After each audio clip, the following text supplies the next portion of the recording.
وأصبح الملك لله والحمد لله لا إله إلا الله وحده لا شريك له له الملك وله الحمد وهو على كل شيء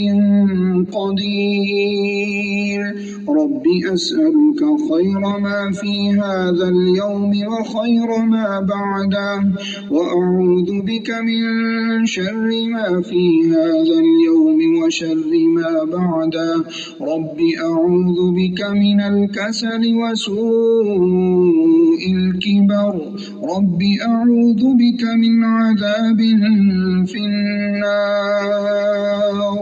وعذاب